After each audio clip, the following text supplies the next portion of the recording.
Boa noite a todos. Agora a gente inicia a nossa 14ª webconferência e a gente hoje vai desenvolver essa webconferência numa pegada de laboratório, tá? Como a gente já fez em algumas anteriores. Mas antes da gente trabalhar com o laboratório, vamos fazer uma revisão em termos do elemento finito isoparamétrico que a gente apresentou na aula passada. Eu fiz a apresentação do elemento finito isoparamétrico triangular de 3 nós por meio da definição de coordenada diária. Eu senti que vocês ficaram um pouco com dúvida em relação a essa coordenada, então eu vou fazer uma pequena revisão em cima disso, colocar assim os elementos centrais nesse processo da isoparametria, que é muito similar, como eu já tinha comentado em conferências anteriores, especificamente quando a gente trabalhou o elemento finito isoparamétrico de quadrilateral de 4 nós. Tudo que a gente fez para o quadrilateral de 4 nós, a gente pode processar para o elemento triangular de 3 nós, tá? Mas eu não sei se, vamos dizer assim, vocês conseguiram enxergar, tá? E não adianta eu passar para o laboratório e tentar discutir essas coisas sem estar com isso daí, vamos dizer assim, já bem entendido. Eu vou compartilhar a minha tela para eu utilizar a lousa, tá? A lousa virtual. Vou colocar aqui e só confirma para mim, Guerino, se vocês estão enxergando a lousa. Então, sim, professor. Perfeito. Então, o que a gente desenvolveu na aula passada foi justamente a apresentação do elemento finito isoparamétrico por triangular de 3 nós por meio das coordenadas de área. Então, o que a gente fez, dentro da lógica da isoparametria? É criar uma estrutura de elemento de coordenadas fixas. No caso do elemento finito triangular de 3 nós, as coordenadas fixas elas estão postadas, elas estão aqui definidas num sistema de coordenada QC1 e QC2, tudo bem? QC1 e QC2, na verdade, são aquelas coordenadas de área, tá? Onde eu tenho, num dado triângulo, os nós, tá? E um dado ponto, onde esse ponto, P aqui, ele me define três regiões, e 3 áreas, e cada uma dessas áreas elas estão associadas aqui à minha definição da coordenada parametrizada de área, definida a partir da razão, ou seja, que se I vai ser a razão entre a área I e a área total. Nesse caso aqui, para a área, ou para I variando de 1 a 3. Então, na verdade, o que a gente tem aqui em relação a esse QC1 e QC2 é essa definição aqui de coordenada parametrizada. Tá? Esse meu domínio, eu vou colocar aqui os nós do meu triângulo parametrizado, 1, 2 e 3. E esse domínio, como a gente viu, ele vai variar de 0 a 1. Por quê? Porque quando esse ponto P estiver no nó 1, eu já enxergo que esse QC1 ele vai valer 1 e o QC2 e o QC3 ele vale 0. Tá? E a mesma coisa, quando esse ponto P ele estiver no nó 2, o QC2 vai valer 1, o QC1 e o QC3 respectivamente vale 0. A gente também mostrou na conferência anterior que esse domínio aqui, essa reta aqui, essa hipotenusa do meu triângulo parametrizado, ele é função dessa equação aqui, QC1 mais QC2 igual a 1. Isso foi definido na conferência passada. Ou seja, ao invés de eu trabalhar como no elemento quadrilateral de 4 nós com QC e eta, eu estou trabalhando aqui com uma outra denominação de QC1 e QC2. Ah, professor, eu encontrei uma dada bibliografia que ele fez a mesma coisa que o senhor fez, só que ao invés de chamar QC1 e QC2, ele chamou de QC e eta. Tudo bem, é a mesma coisa, tá? Não tem problema nenhum. A gente já construiu o meu domínio parametrizado, que está fixo agora, ou seja, qual era o domínio parametrizado no quadrilateral de 4 nós? Né? QC e eta variando de -1 a 1. No caso do elemento finito triangular de 3 nós, o domínio parametrizado está constituído a partir do QC1 e QC2, que são coordenadas de área, variando de 0 a 1. A questão aqui é enxergar um mapeamento onde uma transformação, né, que vai me levar, vamos dizer assim, a área e pontos desse domínio parametrizado para uma situação de domínio real, tá? XY, que a gente vai estudar, tá? Ou seja, um dado problema discretizado com elementos finitos triangulares de 3 nós, que tem uma geometria, vamos dizer assim, qualquer, diferente, por exemplo, da situação aqui representada, que é sempre um triângulo retângulo, tá? Então, essa é a questão, né? Eu sempre construí um domínio mestre, tá? De lados ou de coordenadas fixas, porque isso vai facilitar o processo meu de integração numérica, e por meio de uma transformação eu levo essa informação daqui para o domínio real. Justamente a gente faz isso a partir do que a gente denomina de transformação isoparamétrica. Só para a gente formalizar um pouco mais em relação ao que a gente está acostumado, tá? Na lógica da definição do elemento finito isoparamétrico, o que a gente define? Bom, é isoparamétrico por quê? Porque as funções de aproximação que eu utilizar para construir, para aproximar a minha variável primária, ela vai ser também utilizada para aproximar a geometria. Então, vamos aqui, né, enxergar e definir que as minhas funções, de aproximação agora atrelada respectivamente ao nó 1, 2 e 3, elas são definidas por π1, respectivamente π2 e π3. E, na verdade, como eu já tinha falado na conferência anterior, para esse caso, a π1 vai ser igual a QC1, a π2 vai ser igual a QC2 e a π3 vai ser igual a QC3, onde QC1, QC2 e QC3 são as coordenadas de área parametrizada. Bom, como o meu domínio parametrizado está em função de QC1 e QC2 e da relação que a gente tem, né? QC1 mais QC2 mais QC3 igual a 1, eu consigo relacionar QC3 em função de QC1 e QC2. Por essa expressão aqui. Tá? Então, na verdade, o meu QC3, ele fica aqui, ou seja, a minha π3, né, é igual a QC3, que fica escrita agora em função de QC1 e QC2. E aí, com essas funções agora, né, vamos dizer assim definidas, eu posso escrever a minha transformação, né, que eu vou, na verdade, fazer esse mapeamento de levar informação daqui para cá ou daqui para cá. Tá? Então, a informação, né, vamos dizer assim, a transformação, ela é escrita por meio da isoparametria, ou seja, a minha geometria, ou seja, os meus pontos no domínio global XY, eles vão ser também construídos com as mesmas funções que eu utilizo para aproximar a minha variável primária, e ela é dada também pela combinação, né, linear entre essas funções ponderadas, né, multiplicadas pelas coordenadas dos nós aqui do meu triângulo, né, onde x1, x2 e x3 vale respectivamente as coordenadas, né, na direção x do nó 1, 2 e 3, e y1, y2 e y3, tá? As coordenadas dos nós 1, 2 e 3 na direção y.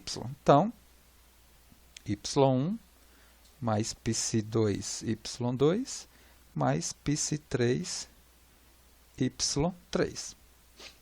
Essas contas aqui a gente não, vamos dizer assim, não abriu formalmente, porque o entendimento que eu tinha é que era algo muito similar ao que a gente já tinha feito para o elemento quadrilateral e não precisava eu repetir tudo isso, tá? Mas não foi essa a segurança que eu tive com a aula passada, com a conferência passada. Então, daqui para cá é só simplesmente colocar agora explicitar realmente, né, as funções originais π1, π2 e π3 agora em função das coordenadas de área. Veja que acho que foi na semana passada, quando a gente tratou o elemento finito triangular CST sem ser na condição isoparamétrica, essas funções π1, π2 e π3, elas foram escritas em função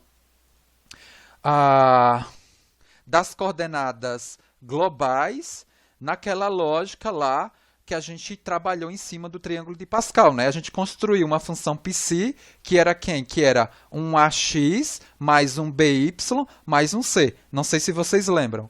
E aí a gente construiu isso tudo, ou seja, essas funções escritas em coordenadas globais, e processamos, né, a caracterização da matriz de rigidez e vetor de força nessa situação.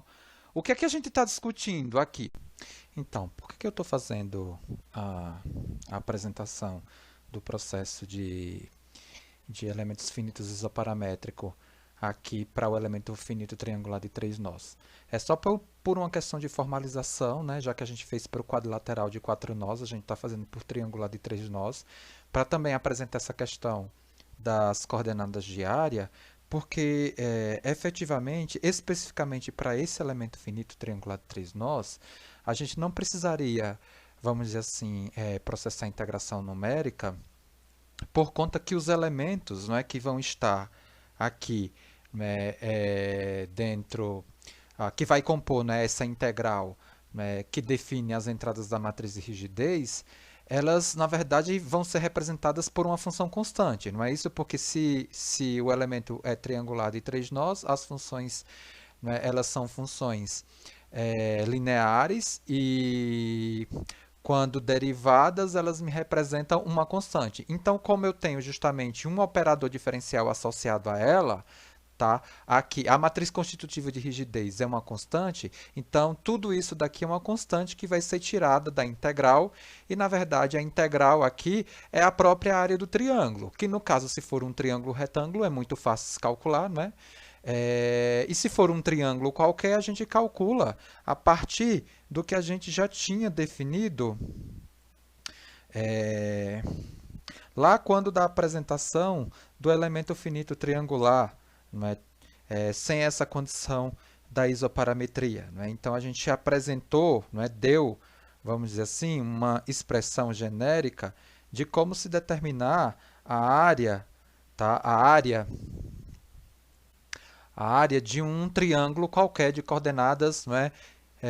x1, y1, x2, y2, x3, y3. Então, na verdade, a gente não precisaria efetivamente aplicar a isoparametria para resolver esse tipo né, de problema plano utilizando elementos finitos triangulares de 3 nós, mas como no laboratório também a gente vai desenvolver um elemento finito de 6 nós, que aí sim esse elemento precisa da isoparametria, e eu estou colocando ele justamente nessa aula para mostrar essa questão da isoparametria, a gente já vai destacar aqui a apresentação do triangular de 3 nós com essa questão da isoparametria. Tudo bem? Então a gente continua, né? A gente continua aqui o vídeo destacando justamente a questão da isoparametria para o elemento finito triangular, né, escrevendo a transformação, escrevendo justamente essa transformação. Transformação em função das coordenadas de área, π1, π2 e π3, e eu vou simplesmente apresentar aqui os elementos que a gente precisaria enxergar no sentido de calcular as entradas de K e F utilizando a parametrização. Tá? Isso a gente já discutiu para o elemento quadrilateral, mas vamos aqui repetir especificamente aqui para o elemento finito triangular de 3 nós.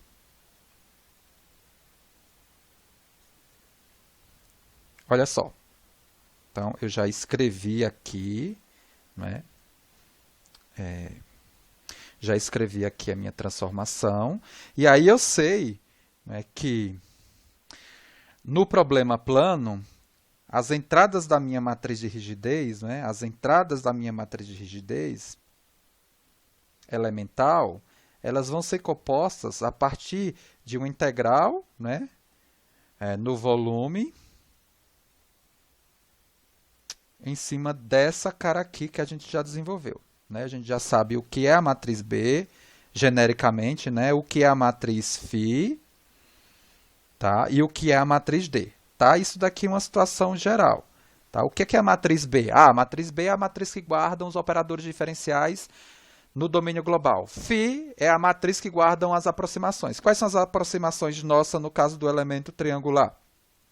São essas aproximações que eu dei, π1, π2, π3. Ah, professor, então por que você não colocou essa matriz como matriz π? Tudo bem, não tem problema. Aqui só coloquei φ como, vamos dizer assim, elemento genérico, no sentido de definir, né, esse φ como a matriz que guardam as aproximações da variável primária. No caso aqui, o campo de deslocamento. Por sinal, para esse elemento finito triangular de 3 nós, qual vai ser a dimensão da minha matriz K elemental? Quantos graus de liberdade eu tenho nele? Nesse elemento triangular de 3 nós? Eu tenho 3 nós. E quantos graus de liberdade por nó? Ninguém? Dou-lhe uma, dou-lhe duas, dou-lhe três. São 3 nós. 2 graus de liberdade por nó, então eu tenho, não é? No total, 6 graus de liberdade no elemento finito triangular de 3 nós. Então, qual vai ser a dimensão dessa matriz aqui? K elemental do elemento finito triangular de 3 nós? 6 por 6. 6 por 6, perfeito. Então, só que, veja, tudo que isso... Né, todos esses elementos que estão apresentados aqui, né, na verdade, o B, ele está escrito em função do sistema de coordenada global XY. E essa φ aqui, né, que vai ser função dessas psis, como a gente está utilizando a coordenada parametrizada, ela vai estar função de QC1 e QC2. Então, veja, não vai fazer sentido eu querer, né, encontrar as entradas, as 36 entradas dessa matriz K, querendo processar, por exemplo, esses operadores diferenciais aqui, que estão na coordenada global, para derivar funções psi que são função de QC1 e QC2. Então, da mesma forma que eu fiz no elemento quadrilateral, é a mesma coisa. Eu vou precisar encontrar uma relação entre os operadores diferenciais em coordenada global para os operadores diferenciais em coordenada parametrizada, que no caso do elemento finito triangular de 3 nós, a gente utilizou as coordenadas parametrizadas de área. Então, a gente faz isso a partir do quê? Do jacobiano. A gente já mostrou isso. Por isso que eu falei que era a mesma coisa.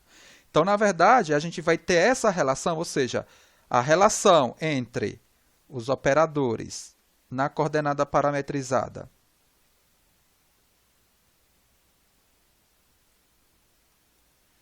e os operadores em coordenada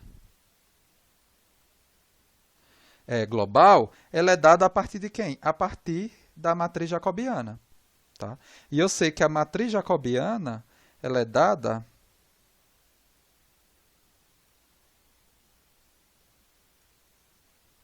por essa matriz aqui. Ah, professor, como foi que a gente fez isso? A gente já desenvolveu o elemento quadrilateral. A gente fez uma regra da cadeia, não é? E aí estabelecemos formalmente essa matriz jacobiana. Eu não vou reproduzir isso daqui. Tá? Isso daqui já foi feito lá para o elemento quadrilateral. A gente só mudou aqui, não é? Ao invés de ser QC e eta, está sendo QC1 e QC2, por conta do que a gente está apresentando aqui. Bom, mas como eu quero, na verdade, isso em função disso, eu preciso, então, calcular a inversa da matriz jacobiana, porque o que eu quero é justamente ter a cara desses operadores diferenciais aqui na coordenada parametrizada em função dos operadores em coordenada ao contrário, né? Aqui estou colocando o inverso, né? Então é justamente isso. Eu quero explicitar, né? Explicitar os operadores em coordenada global em função, então aqui é o coordenada global, em função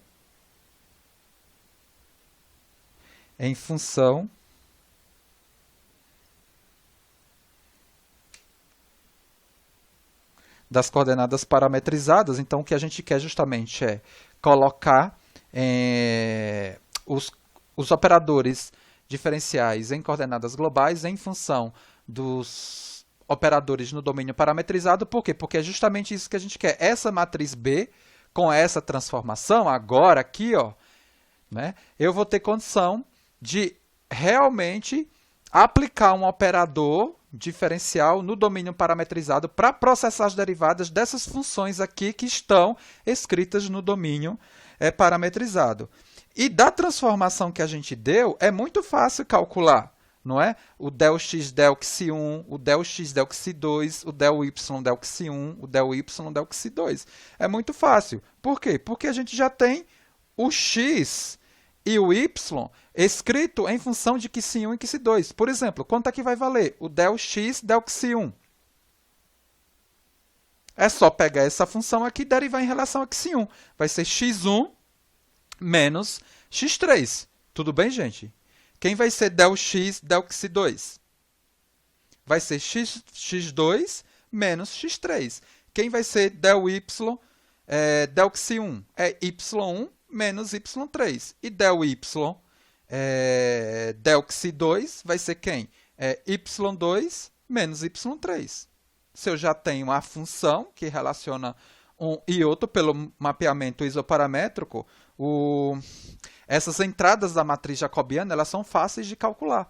Então, eu só vou explicitar esses elementos aqui. Tá? Só vou explicitar esses elementos aqui. Então, eu vou ter, né, del x del x1. Isso tudo, tá? Num processo de programação, essas coisas elas vão aparecer no programa. Tá? Por quê? Porque no programa eu vou precisar calcular o jacobiano, vou precisar calcular o determinante da matriz jacobiana, que isso está também envolvido na integração numérica. Já já a gente reforça isso daí. Mas isso daqui que a gente está justificando é por conta dos elementos da minha matriz de rigidez, que tem operador diferencial lá em domínio global, e eu tenho que passar esses operadores do domínio global para o domínio parametrizado. Y menos y3. E, finalmente, del y del x2, que vai ser dado por y2 menos y3. Perfeito, eu já tenho esses elementos, eu consigo fácil inverter essa matriz, ou eu posso utilizar aquilo que a gente já tinha mostrado, né, para o elemento quadrilateral. Se eu quiser já a inversão, né, da matriz jacobiana, basta eu pegar 1 sobre o determinante da matriz jacobiana, 1 sobre o determinante da matriz jacobiana, e multiplicar, né, por... Deixa eu pegar aqui para fazer certinho. Porque aqui já está a inversão. Vai ser del y del x2, del x del x1, e aqui eu pego e nego esses valores aqui. Menos del y del x1 e menos del x del x2. Como eu já encontrei, né, esses 4 elementos daqui que foram dados aqui, basta eu determinar o determinante da matriz jacobiana para eu ter justamente a inversa da matriz jacobiana. E o determinante da matriz jacobiana é muito fácil de se determinar, tá? Porque eu já tenho esses elementos daqui, vai ser esse vezes esse menos esse vezes esse. Então, o det de j aqui, né, o det de J, o determinante da matriz jacobiana, é x1 menos x3 vezes y2 menos y3 menos y1 menos y3 x2 menos x3 igual, isso daqui se você enxerga a área do triângulo, vai ser 2 vezes a área do triângulo. Por quê? Porque a área desse triângulo aí, ele vai ser dado por meio do determinante, tá? Isso aqui vocês estudam em geometria analítica, de 1, 1 e 1, x1, x2, x3, y1, y2, y3. Tá, professor, tudo bem, mas onde é que entra essa danada da coordenada diária? Porque eu tô louquinho aí sem saber, não é? Ela virou uma função, definiu a minha transformação, e eu ainda estou com bastante dúvida em relação a essa questão de como a gente vai pegar, não é, vamos dizer assim, essas coordenadas que definem as funções e colocá-las, vamos dizer assim, nesse processo de caracterização aqui e de definição das entradas da minha matriz de rigidez aqui. Ora, bom, como eu já falei, a gente nunca vai processar a integral para o domínio plano utilizando os limites de integração no domínio real. Isso não vai existir, tá? Por conta que é muito complicado. Eu lembro que em uma webconferência eu fiz um exercício específico para um elemento finito, processando a matriz de rigidez do elemento finito triangular, mas era um elemento finito, e eu acho que depois também eu fiz simplesmente a solução de um dado problema utilizando, não é, dois elementos finitos triangulares, mas muito trabalho. Da gente querer ficar processando a integral, e isso para uma situação de geometria particular que eu dei lá do elemento finito e do problema em questão. Aqui a gente não vai fazer isso, a intenção é processar a integração numérica. Para se processar a integração numérica, eu vou substituir aqui, né, o operador integral por um somatório, né, da evolução dessa expressão aqui em pontos e pesos, tá, que eu utilizo no processo de integração numérica. Eu lembro de ter comentado isso para o elemento quadrilateral de 4 nós, que a gente utiliza, na verdade, as quadraturas de Gauss, né? Aqui no elemento quadrilateral, o triangular de 3 nós, a gente não vai utilizar essa condição de quadraturas de Gauss, tá? A gente utiliza um outro sistema, né, de pontos e pesos, tá? E aí eu vou destacar aqui, ó, são os pontos e pesos de Hammer. A gente vai ver isso já já no laboratório. O que é que acontece? Vamos lá. Então, eu vou definir quantos pontos de Hammer eu vou utilizar para se processar aquela integral, tanto da matriz de rigidez quanto do vetor de força. E eu tenho que lembrar também, não é, que além do peso e do ponto que vai aparecer quando eu substituir aqui esse operador integral pelo somatório, né, do valor dessas expressões a partir dos pontos e pesos que eu colocar, eu vou ter também que mudar, né, esse elemento daqui para o elemento, né, daqui que a gente tem na coordenada global para a coordenada parametrizada. E isso é feito a partir do quê? A partir, ó, eu tenho que lembrar que isso aqui também é feito. Isso daqui é feito a partir... Ó, vou colocar aqui, tá? Isso aqui é feito a partir dessa relação aqui, não é? O DVE é o det, né? O determinante da matriz jacobiana, e aí, no caso aqui, dxi 1 e dxi 2. Deixa eu só... dxi 1 e dxi 2. Só que eu tenho que lembrar aqui que, na verdade, esse elemento daqui, eu tenho que multiplicar por uma espessura, né, para eu realmente recuperar o volume, tá? Porque a gente vai ver que a gente vai transformar isso daqui no DA, porque a gente já vai multiplicar aqui pela espessura, mas como eu não formalizei aqui, mas para fazer sentido, tá? É um domínio plano onde eu vou ter, né, que sim, que se 2, a espessura e o determinante da matriz jacobiana. Aí sim eu consigo processar a minha integração numérica, tá? Utilizando os pontos de Hammer. E nesse caso aqui, obrigatoriamente, eu preciso dizer, né, quais são os pontos e os pesos da integração utilizando essa estrutura de ponto na metodologia, né, de Hammer. Então eu vou colocar aqui simplesmente uma situação de peso e ponto, só para você enxergar, na verdade, a lógica aí das coordenadas parametrizadas de área. Vamos supor que você processou, né, a sua simulação utilizando o elemento finito triangular de 3 nós, e o programa ele foi desenvolvido por meio de integração numérica, tá? Para definir as entradas de K e F, e nessa simulação você utilizou, deixa eu voltar aqui, você utilizou um ponto, né, um ponto de integração. Se você utilizou um ponto, né, nessa lógica aqui de Hammer, esse ponto ele está aqui, ó, no centroide do triângulo. E esse centroide do triângulo ele vai definir 3 regiões, que são as 3 coordenadas de área. Que se 1, claro, né, se eu tiver 1, 2 e 3 com essa denominação aqui, aí eu vou ter que se 3 e que se 2. Isso daqui vai valer 1/3, 1/3 e 1/3.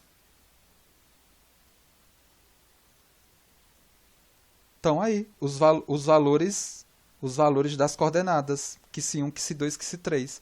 E o peso, a gente vai ver já já no programa. Eu acho que o peso é 0,5. Eu não lembro qual é o peso, mas eu tenho que definir também o peso. Já já a gente vai ver, tá no laboratório, qual é o peso dessa quadratura. Não é dessa quadratura não, desse ponto de integração. Quadratura a gente comumente chama lá as quadraturas de Gauss, tá? A gente define o peso. Então, para um ponto de integração, eu obrigatoriamente vou ter, né, os valores de que se 1, que se 2 e que se 3 definidos com 1/3. E as funções π1, π2 e π3, né, que são respectivamente φ1, ou que se 1, que se 2, que se 3, elas vão valer 1/3 para essa situação. É isso daí, tá? Então, vamos começar o nosso laboratório, tá? Inicialmente a gente vai, eu vou aqui só tirar a lousa virtual e vou passar agora para o MATLAB. Deixa eu colocar aqui. Então, para quem chegou depois, eu pedi, tá, para que todos baixassem no site da disciplina o 3º e o 4º arquivo, tá, de cima para baixo. São esses arquivos aqui, ó. Aí vocês vão acabar também vendo o que eu estou colocando, né? 1, 2, 3. É esse aqui e esse aqui. Um é arquivos MATLAB _ elemento plano triangular, e eu acho que o outro é a mesma coisa, elemento plano triangular, eu acho que exemplo 2. Tá? A gente vai utilizar primeiro o MATLAB, arquivos MATLAB _ elemento plano triangular. Tá? Que é justamente o material da nossa bibliografia. A gente vai resolver esse exercício daqui, ó, do livro lá da nossa bibliografia, tá? Que a gente vem utilizando aqui nos nossos laboratórios. Tudo bem, gente? Tá todo mundo baixando?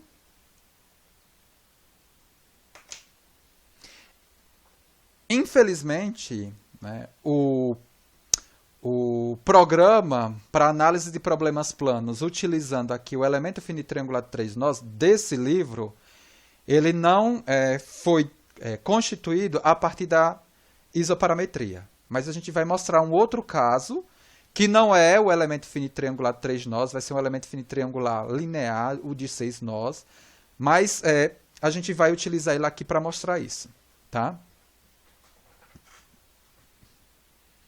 Tudo bem? Deixa eu voltar aqui. Alguém tem algum questionamento? Alguma observação? Deixa eu ver se o Neto está aqui. Acho que o Neto esqueceu da...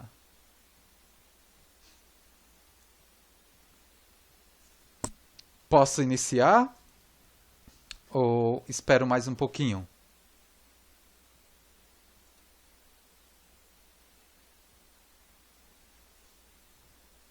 Nada? Então, eu não sei se vocês lembram, mas esse livro daqui, em todos os programas, eles adotam a questão, né, do cálculo das grandezas de força serem desenvolvidas em kilonewton e as grandezas de comprimento em metro, tá?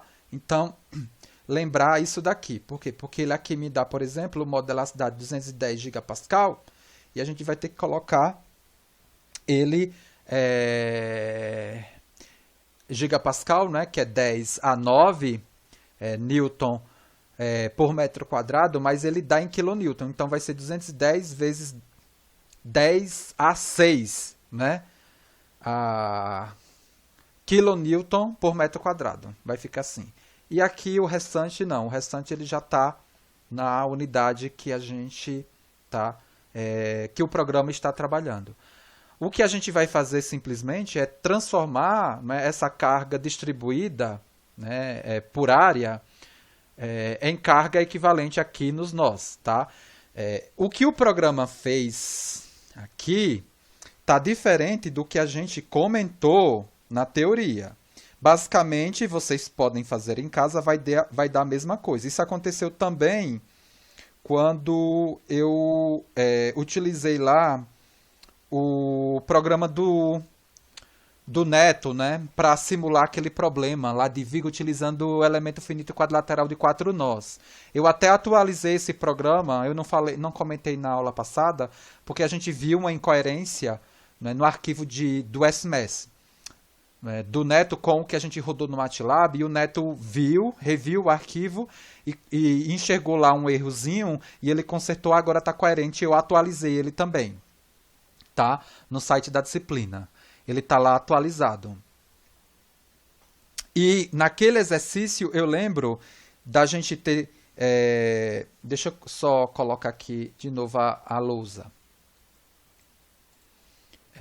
A gente teve um problema em relação à definição do vetor de força, né? Porque ele colocou direto.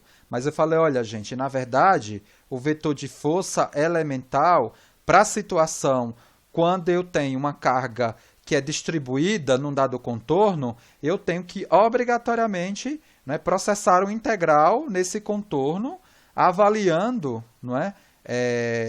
Avaliando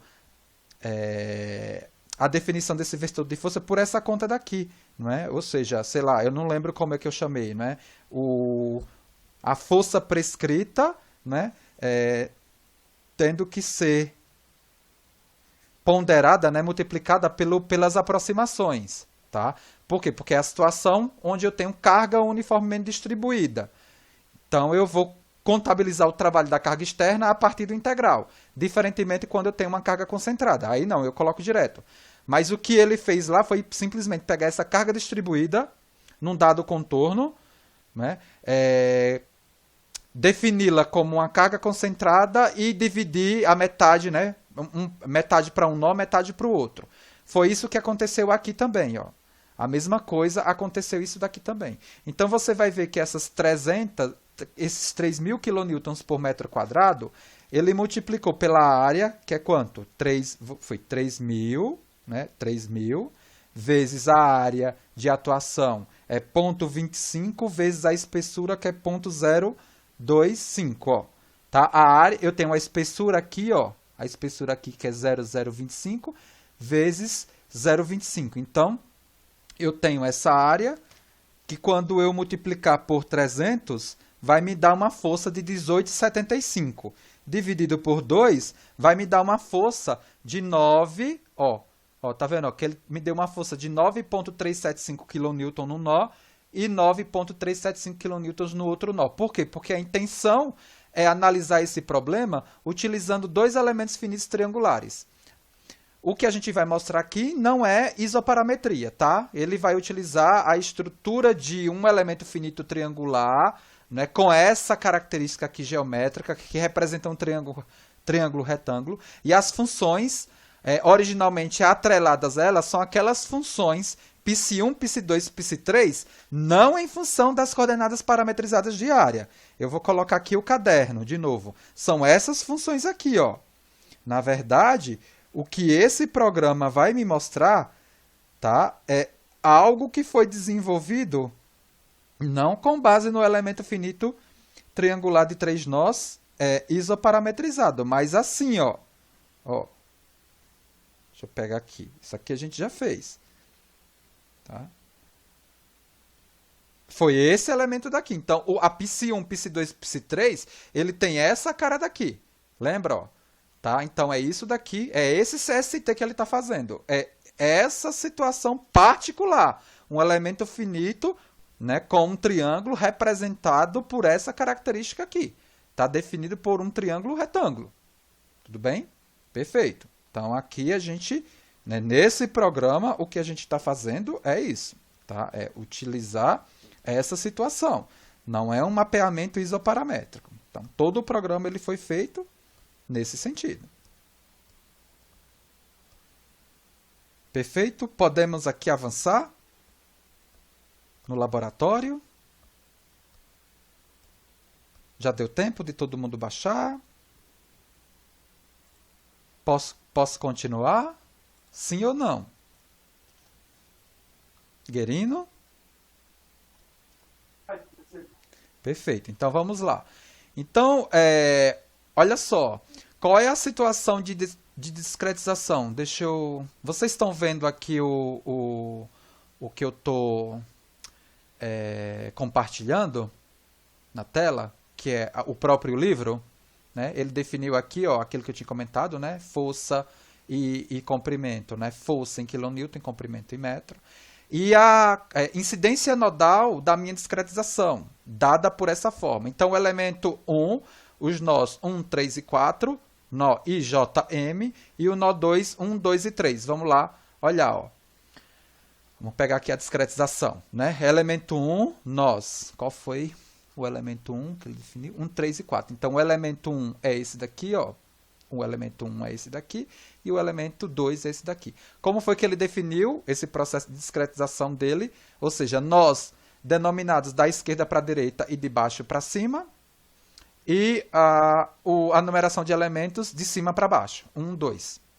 Veja que o nó, a incidência nodal, a leitura dos nós, ela é tomada no sentido anti-horário. Você vai ver que é 1, 3 e 4, e a outra foi 1, 2 e 3. 1, 2 e 3. Alguém lembra o porquê disso? Porque sempre eu tenho que processar, na minha simulação por elementos finitos, a incidência nodal, sendo lida sempre no sentido anti-horário. Quem consegue me responder? Tanto para o elemento triangular, quanto para o elemento quadrilateral. Murilo, Kelvin, Elton, Guerino, Aline, Pedro... Alguém consegue me responder?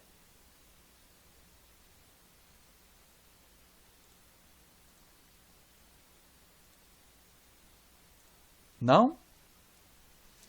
Lembram que a gente fez um problema, né, utilizando elemento finito triangular no SMES, e logo no início eu mostrei o porquê disso. A gente fez a incidência nodal no sentido anti-horário, encontrou um valor de área, e quando a gente fez no sentido horário, a gente encontrou que valor de área? Lembram? Essa é a resposta. Se eu fizer no sentido, a leitura no sentido horário, qual vai ser o sinal da área que eu vou recuperar? Positivo ou negativo? Negativo. É justamente isso. Quando a gente olha para a situação isoparamétrica, tá? Essa incidência nodal obrigatória no sentido anti-horário está associado ao sinal do determinante da matriz jacobiana, que está justamente associada àquele mapeamento da área que ele leva do domínio paramétrico para o domínio real. Então, o determinante da matriz jacobiana não pode dar negativo. Tá? No viés lá da isoparametria. Você não pode, né? O que eu estou falando? Deixa eu colocar aqui na lousa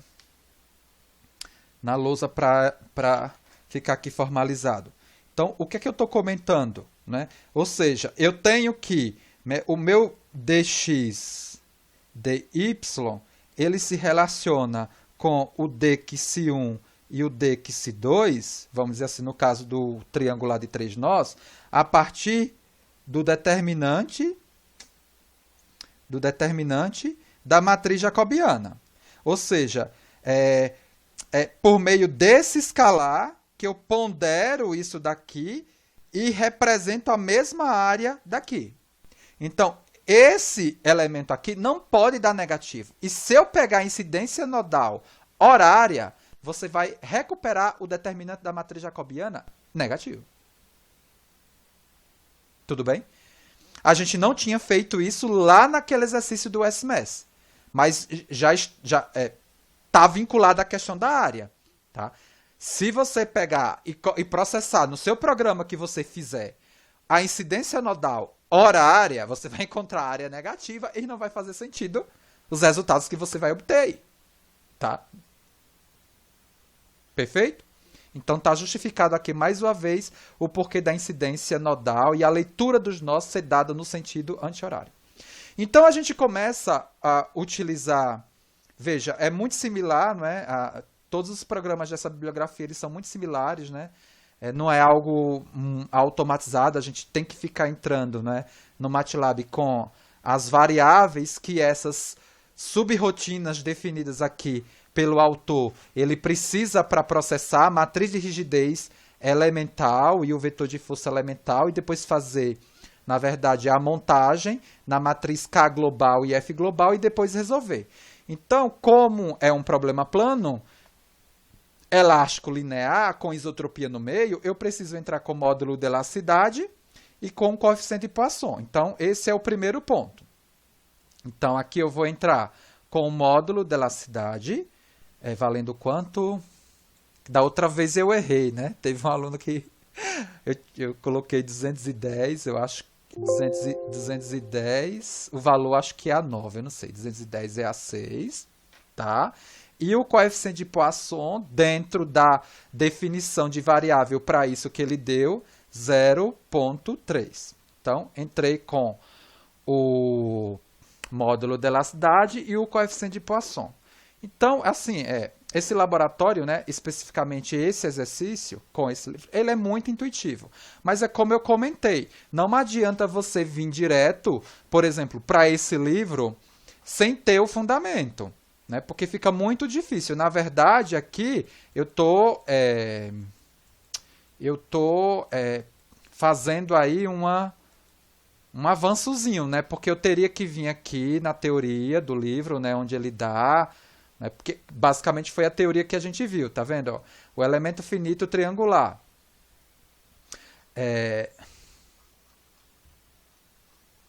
Ele me dá aqui, tá? Ele me dá aqui todo o desenvolvimento que ele fez, tá? 3 nós, as coordenadas globais, tudo que a gente mostrou para definir as entradas da matriz K e da matriz e do vetor F. A situação para estado plano de tensão e estado plano de deformação, isso tudo a gente já tinha mostrado. E ele está associando, né, as subrotinas que ele definiu para, na verdade, né, caracterizar aqui, definir, né, o meu sistema KUF no final e como fazer o pós-processamento, né, dos campos de tensão. Tá? Então, isso daqui a gente passou, ele vai definir, não é cada uma delas, mas isso aqui a gente vai explicar justamente quando do exercício. E depois vocês dão uma estudadazinha em cada uma delas. Mas fica difícil eu entender o que está em cada uma delas sem ter um pouquinho da teoria, né? Sem ter a teoria, né, bem estabelecida. Então, vamos lá. Eu defini o módulo de elasticidade, defini o coeficiente de Poisson. Agora, eu vou definir a espessura, tá? Que é outro elemento que eu preciso. Então, a espessura aqui é 0,025. Então, eu venho, a variável que ele definiu como espessura, que interage com as funções dele. Deixa eu ver, 0025, 00, né? 0025. Perfeito. A partir da definição do E, do Poisson e da espessura, ele começa agora a calcular a matriz de rigidez de cada um dos dois elementos, utilizando justamente as funções que ele construiu para isso. Aí eu preciso ir lá e estudar, né, vamos dizer assim, um pouquinho essa função e enxergar, né, como ele programou isso daí dentro da teoria que a gente já trabalhou. Então eu vou pegar aqui a minha K1, que vai ser qual dimensão? 6 por 6, a gente já sabe. Eu só vou deletar isso daqui, porque senão ele dá pau. Então, ó, K1. Então, ele colocou aqui já, tá, ó, a matriz 6 por 6. A gente já sabia. Vou pegar agora a K2. Eu não estou nem conferindo, tá, gente? Deixa eu ver. 6, 2... ele não... 6, 2, 7, 4, 0, 38, isso mesmo. 6, 2, 7, 4, certo. A K2... Vou pegar aqui. K2. Vou deletar aqui. Perfeito. E o próximo passo é justamente a montagem, tá? A montagem da matriz K a partir da informação elemental. Então, eu tenho como matriz elemental 6 por 6 e no meu problema a discretização total, como são 4 nós, 2 graus de liberdade por nó, a dimensão da minha matriz global é 8 por 8. Então, na verdade, eu teria que levar uma informação 6 por 6, 8 por 8. O que a gente recorrentemente fez no curso, né, quando do desenvolvimento na mão, foi fazer esse mapeamento utilizando a matriz de espalhamento. Lembram?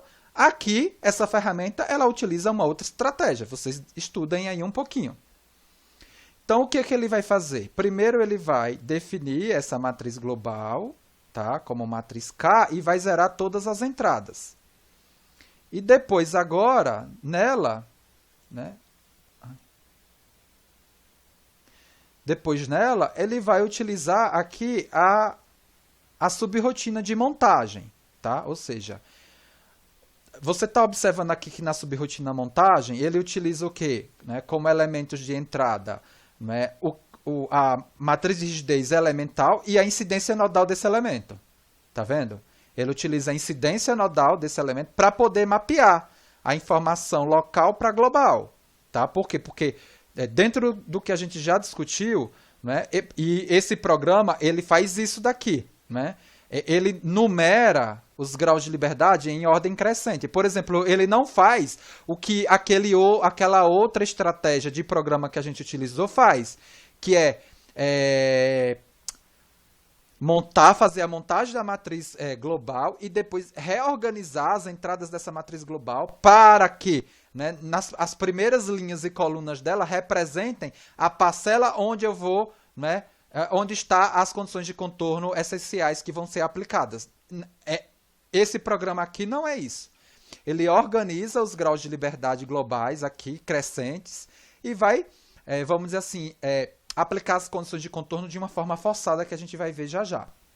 Fazendo aquilo lá, né? Colocando na diagonal principal, matando o Li em coluna. Né? Por conta que aqui... Vocês estão vendo aqui o que eu estou compartilhando na tela, que é o próprio livro. Né? Ele definiu aqui, ó, aquilo que eu tinha comentado, né? Força e comprimento, né? Força em quilonewton, comprimento em metro. E a incidência nodal da minha discretização, dada por essa forma. Então, o elemento 1, os nós 1, 3 e 4, nó IJM, e o nó 2, 1, 2 e 3. Vamos lá, olhar, ó. Vamos pegar aqui a discretização, né? Elemento 1, nós. Qual foi o elemento 1 que ele definiu? 1, 3 e 4. Então, o elemento 1 é esse daqui, ó. O elemento 1 é esse daqui e o elemento 2 é esse daqui. Como foi que ele definiu esse processo de discretização dele? Ou seja, nós denominados da esquerda para a direita e de baixo para cima, e a numeração de elementos de cima para baixo, 1, 2. Veja que o nó, a incidência nodal, a leitura dos nós, ela é tomada no sentido anti-horário. Você vai ver que é 1, 3 e 4, e a outra foi 1, 2 e 3. 1, 2 e 3. Alguém lembra o porquê disso? Porque sempre eu tenho que processar, na minha simulação por elementos finitos, a incidência nodal, sendo lida sempre no sentido anti-horário. Quem consegue me responder? Tanto para o elemento triangular, quanto para o elemento quadrilateral. Murilo, Kelvin, Elton, Querino, Aline, Pedro. Alguém consegue me responder?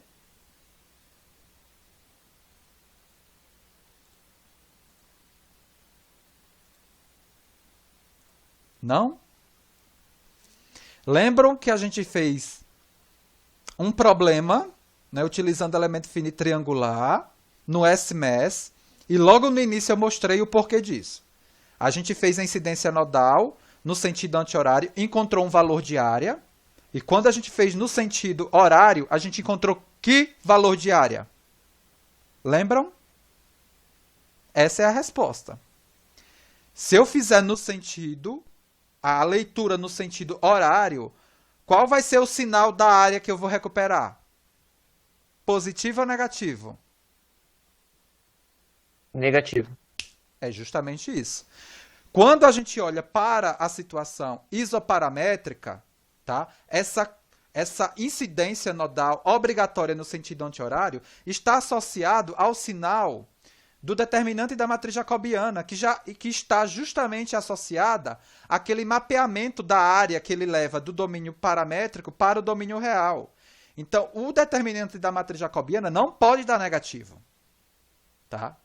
No viés lá da isoparametria. Você não pode, né?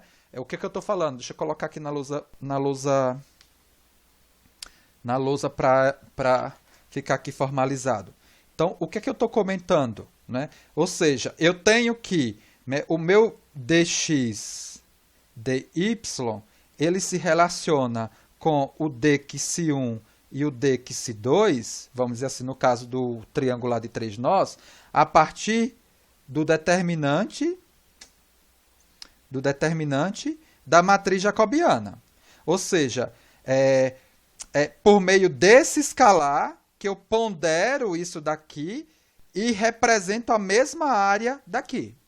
Então, esse elemento aqui não pode dar negativo. E se eu pegar a incidência nodal horária, você vai recuperar o determinante da matriz jacobiana negativo.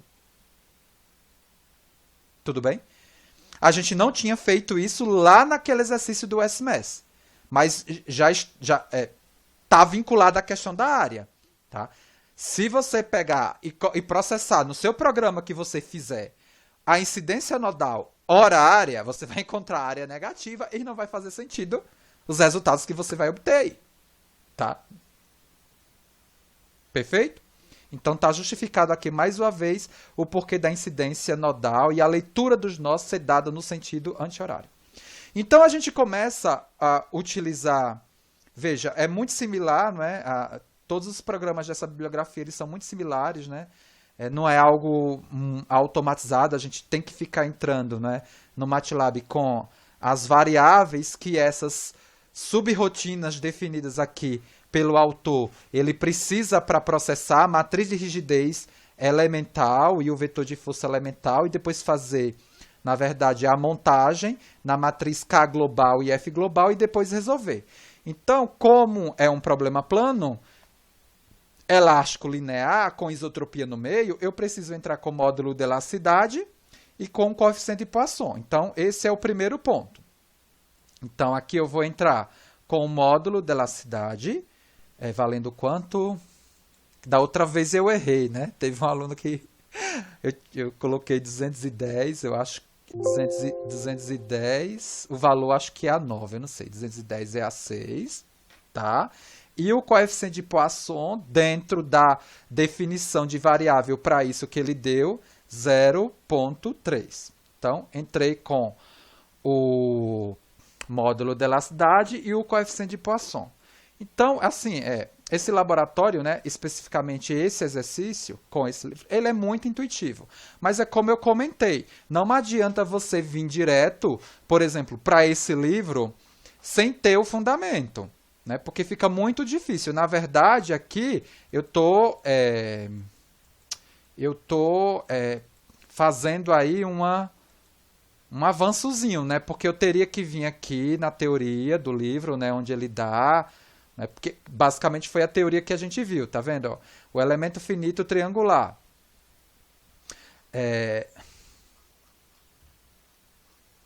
Ele me dá aqui, tá? Ele me dá aqui todo o desenvolvimento que ele fez, tá? 3 nós, as coordenadas globais, tudo que a gente mostrou para definir as entradas da matriz K e da matriz e do vetor F. A situação para estado plano de tensão e estado plano de deformação, isso tudo a gente já tinha mostrado. E ele está associando, né, as subrotinas que ele definiu para, na verdade, né, caracterizar aqui, definir, né, o meu sistema KUF no final e como fazer o pós-processamento, né, dos campos de tensão. Tá? Então, isso daqui a gente passou, ele vai definir, não é cada uma delas, mas isso aqui a gente vai explicar justamente quando do exercício. E depois vocês dão uma estudadazinha em cada uma delas. Mas fica difícil eu entender o que está em cada uma delas sem ter um pouquinho da teoria, né? Sem ter a teoria, né, bem estabelecida. Então, vamos lá, eu defini o módulo de elasticidade, defini o coeficiente de Poisson, agora eu vou definir a espessura, tá? Que é outro elemento que eu preciso. Então, a espessura aqui é 0,025. Então, eu venho, a variável que ele definiu como espessura, que interage com as funções dele. Deixa eu ver, 0,025, 0,0, né? 0,025. Perfeito. A partir da definição do E, do Poisson e da espessura, ele começa agora a calcular a matriz de rigidez de cada um dos dois elementos, utilizando justamente as funções que ele construiu para isso. Aí eu preciso ir lá e estudar, né, vamos dizer assim, um pouquinho essa função e enxergar, né, como ele programou isso daí dentro da teoria que a gente já trabalhou. Então, eu vou pegar aqui a minha K1, que vai ser qual dimensão? 6 por 6, a gente já sabe. Eu só vou deletar isso daqui, porque senão ele dá pau. Então, ó, K1. Então, ele colocou aqui já, tá, ó, a matriz 6 por 6. A gente já sabia. Vou pegar agora a K2. Eu não estou nem conferindo, tá, gente? Deixa eu ver. 6, 2... ele não... 6, 2, 7, 4, 0, 38, isso mesmo. 6, 2, 7, 4, certo. A K2... vou pegar aqui. K2. Vou deletar aqui. Perfeito. E o próximo passo é justamente a montagem, tá? A montagem da matriz K a partir da informação elemental. Então, eu tenho como matriz elemental 6 por 6 e no meu problema a discretização total, como são 4 nós, 2 graus de liberdade por nó, a dimensão da minha matriz global é 8 por 8. Então, na verdade, eu teria que levar uma informação 6 por 6, 8 por 8. O que a gente recorrentemente fez no curso, né, quando do desenvolvimento na mão, foi fazer esse mapeamento utilizando a matriz de espalhamento. Lembram? Aqui, essa ferramenta, ela utiliza uma outra estratégia. Vocês estudem aí um pouquinho. Então, o que ele vai fazer? Primeiro, ele vai definir essa matriz global, tá, como matriz K, e vai zerar todas as entradas. E depois, agora, nela, né? Depois nela, ele vai utilizar aqui a subrotina de montagem, tá? Ou seja, você está observando aqui que na subrotina montagem, ele utiliza o quê? Né, como elementos de entrada, né, a matriz de rigidez elemental e a incidência nodal desse elemento. Tá vendo? Ele utiliza a incidência nodal desse elemento para poder mapear a informação local para global. Tá? Por quê? Porque dentro do que a gente já discutiu, né, e esse programa ele faz isso daqui. Né? Ele numera os graus de liberdade em ordem crescente. Por exemplo, ele não faz o que aquela outra estratégia de programa que a gente utilizou faz, que é fazer a montagem da matriz global e depois reorganizar as entradas dessa matriz global para que, né, as primeiras linhas e colunas dela representem a parcela onde eu vou, né, onde está as condições de contorno essenciais que vão ser aplicadas. Esse programa aqui não é isso. Ele organiza os graus de liberdade globais aqui, crescentes, e vai, vamos dizer assim, aplicar as condições de contorno de uma forma forçada que a gente vai ver já já. Fazendo aquilo lá, né? Colocando na diagonal principal, matando o linha em coluna. Né? Por conta que aqui as condições de contorno, elas são... as condições de contorno aqui essenciais, elas são nulas. Né? O deslocamento é prescrito nulo. Então, eu vou colocar aqui a primeira montagem, tá? E vou colocar agora a segunda montagem. A montagem relacionada ao elemento 2. É uma situação muito intuitiva, né? Muito fácil de se trabalhar com essas ferramentas. Então, aqui, K2. Montado isso daí, ele passa agora para a situação de aplicação das condições de contorno, que é o que ele fala aqui, que é o passo 4. Então, nesse passo 4, ele vai fazer a aplicação das condições de contorno. Aqui ele mostra a matriz global. Como é que ele vai montar? Como é que ele vai aplicar isso? Possivelmente identificando os graus de liberdade que são presos, né, que é 1, 2, né, 3, 4. Então, vai ser o 1 e o 3, ou seja, os graus de liberdade 1, 2, 5 e 6. Né? É isso? Deixa eu ver qual foi a incidência nodal para eu não estar falando bobeira aqui. Opa. Por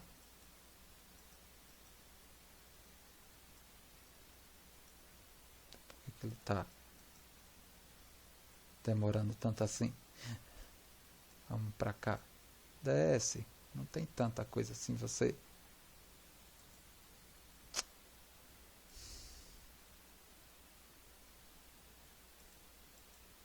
Aqui.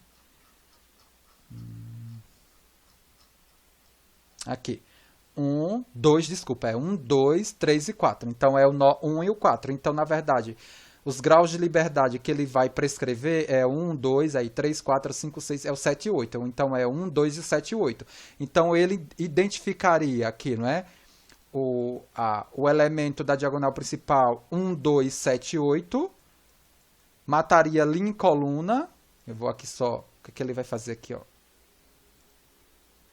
Ele vai identificar esse e esse, substituir por um, matar ali em coluna. Ou seja, vai sobrar quem? Ele vai sobrar justamente, tá? Essa submatriz aqui, não é? Ó, 3, 4, 4, 5, 5 e o 6, 6, tá? Esse bloquinho daqui que vai sobrar, que é isso que ele vai fazer. Tá? Ele vai impor as condições de contorno dessa forma. Então, vamos lá ver como é que ele faz. Ele também, diferentemente do que a gente explicou, ele não utilizou integral para definir esses vetores de força aqui, que estão associados nos nós 2 e 3, ou seja, nos graus de liberdade 3 e 4 e 5 e 6. Né? Aqui, ó, né? 3 e 4 e 5 e 6. Claro que como está na direção x, a única componente do vetor não nula é na direção x. Né? Então, no 3... e no 5. Tá aqui, ó. 1, 2, 3, 4, 5. Tá aqui. E aí ele vai resolver a equação aqui utilizando o backslash no MATLAB. Então, é esse o sistema que, né, que sobra.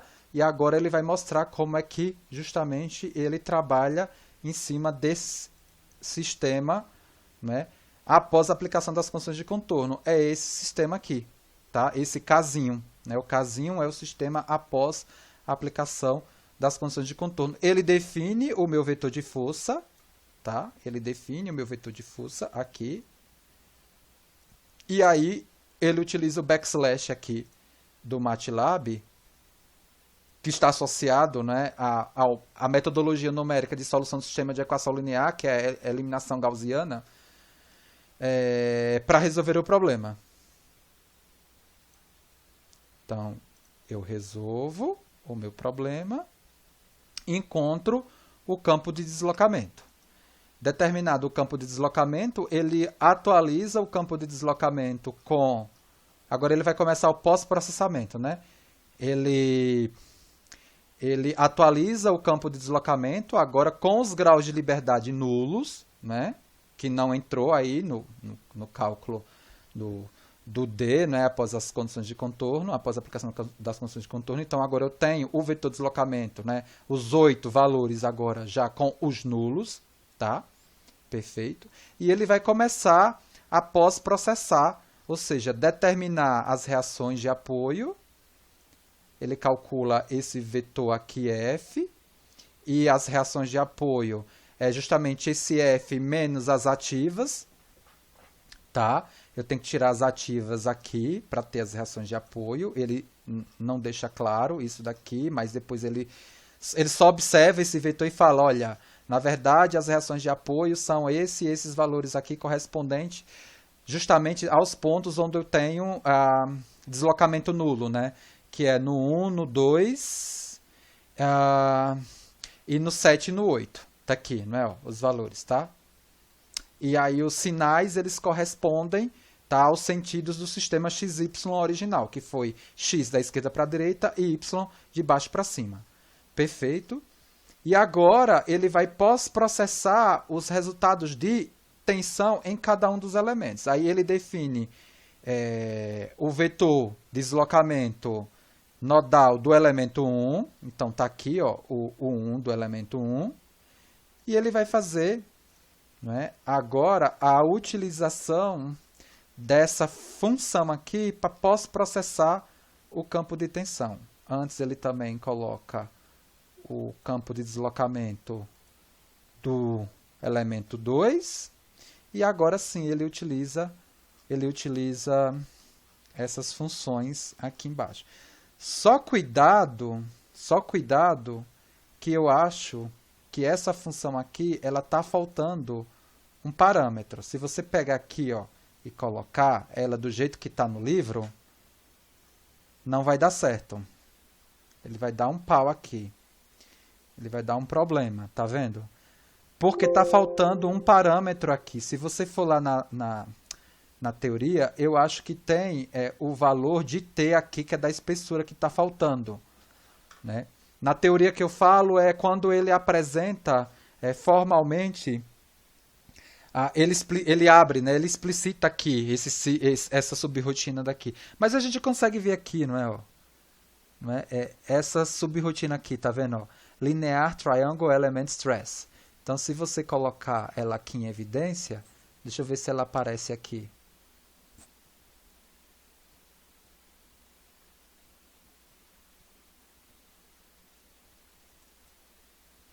Não?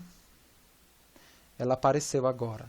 Tá vendo que ela tem um T aqui, que não foi definida? Então, a gente tem que colocar aqui o Tzinho. Acontece, né? Acontece nas melhores famílias. Então, mas eu tenho que voltar aqui, né? Acontece.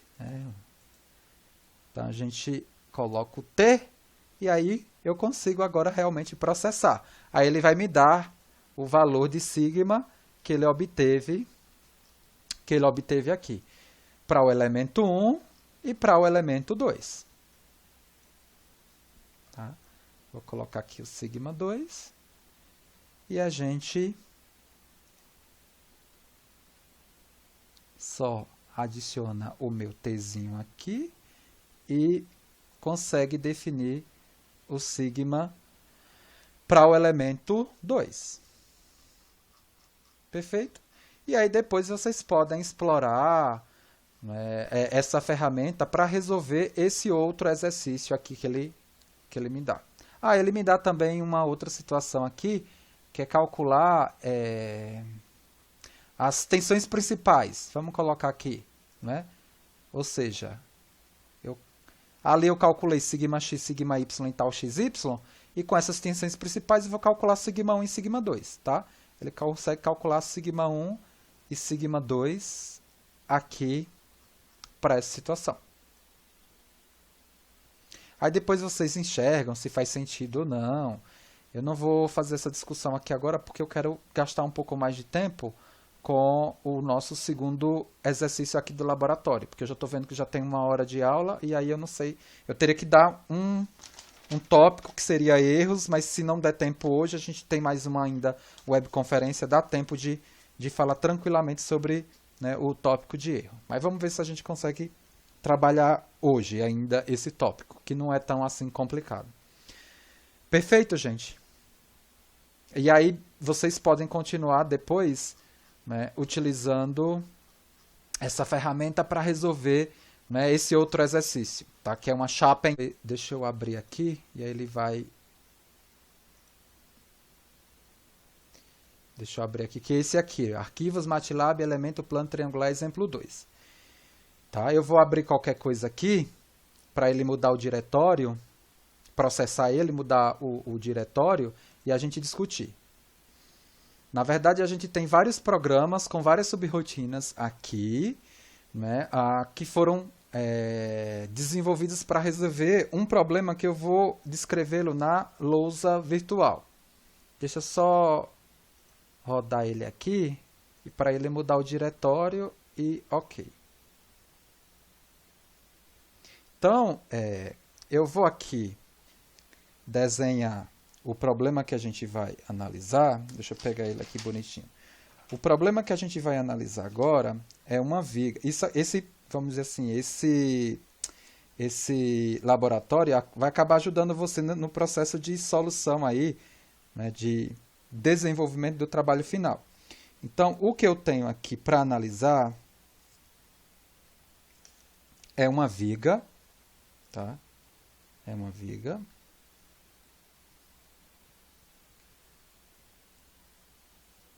Essa viga é engastada no lado vertical direito. Tudo bem?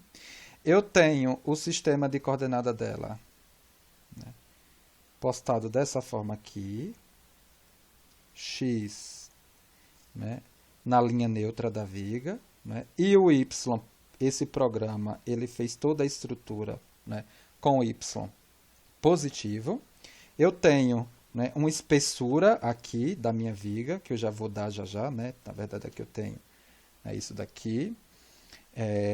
Essa viga, ela tem um carregamento, aqui, ó, P, valendo P 1000 newtons. E eu tenho as seguintes dimensões, né, dessa viga.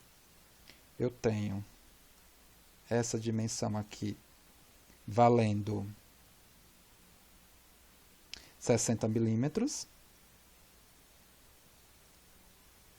E essas duas dimensões aqui, ó, valendo 10 milímetros, tá? Então, isso daqui valendo 10 milímetros. E aqui também valendo 10 milímetros. Perfeito? E aí, como a gente vai analisar essa viga, né, no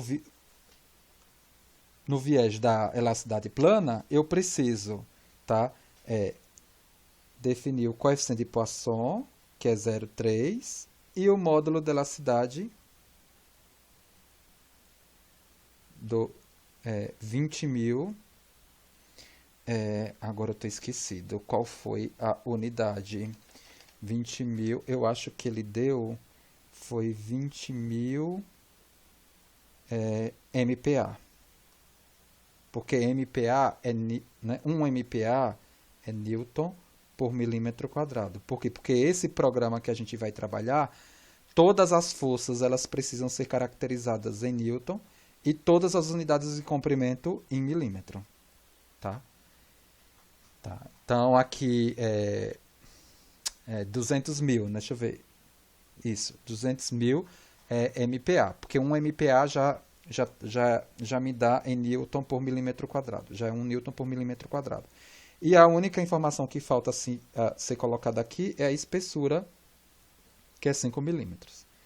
Ou seja, em termos de unidade de força e comprimento, a gente não vai se preocupar em nada, né, quando a gente for processar, né, a simulação dessa viga utilizando essa ferramenta, porque todos os dados já estão, vamos dizer assim, formalizados do jeito que a ferramenta precisa, né, entrar com esses elementos. A gente vai resolver esse problema utilizando 3 estratégias. Uma estratégia que é utilizando um programa com uma malha que eles chamam uma malha menos, vamos dizer assim, discretizada, assim, mais pobrezinha, uma malha grosseira.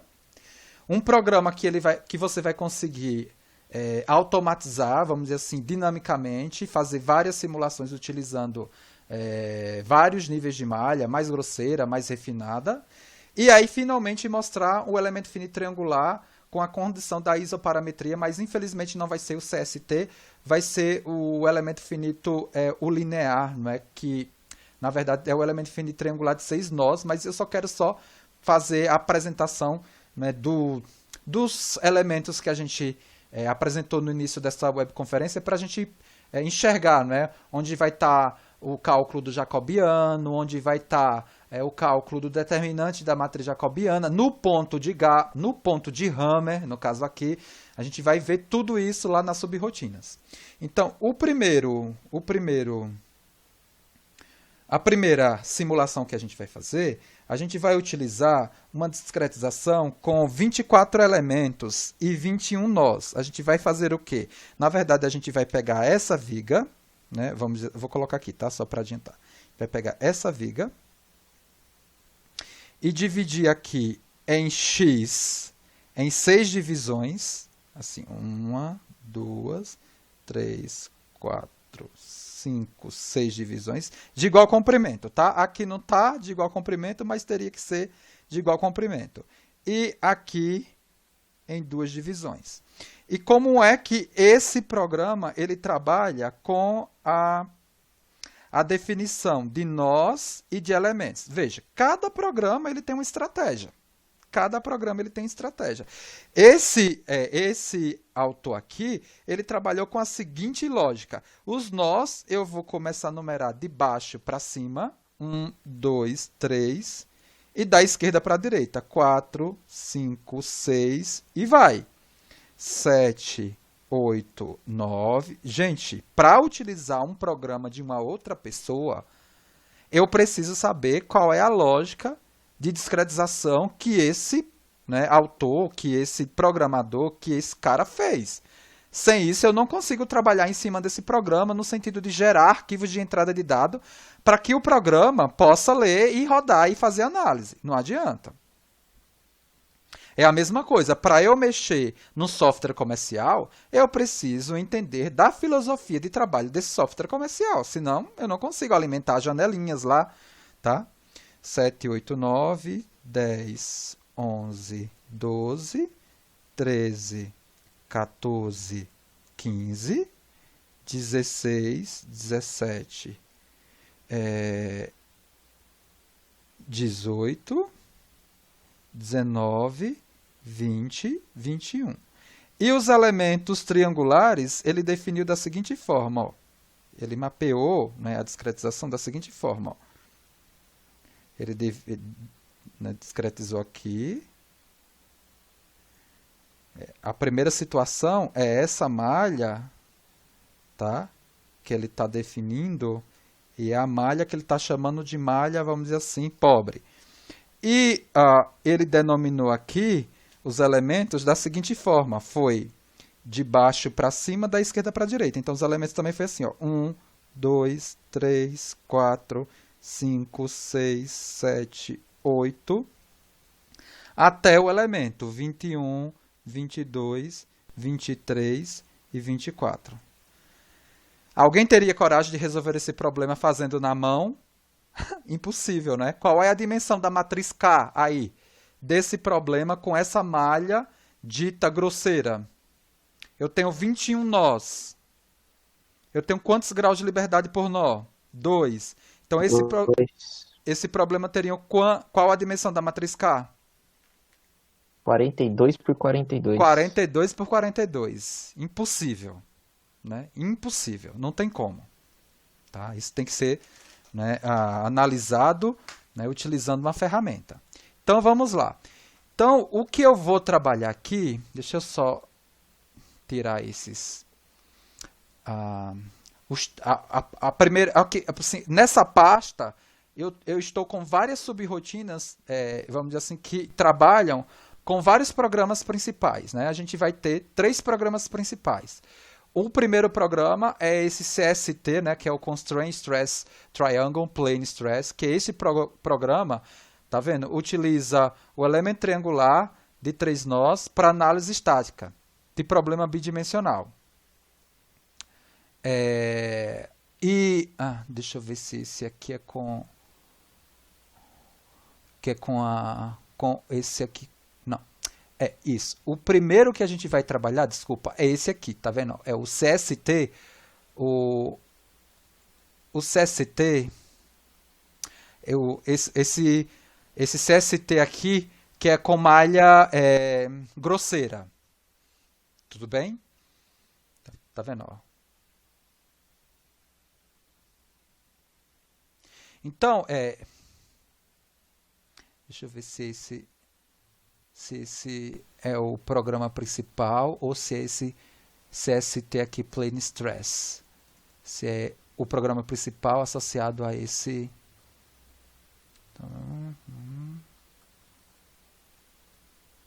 eu acho que é sim.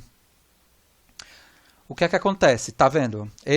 Desculpa, esse CST aqui, Plane Stress, ele vai interagir com esse CST aqui, grosseiro, que são os dados, né, vamos dizer assim, o arquivo de entrada de dados para que esse programa principal possa rodar.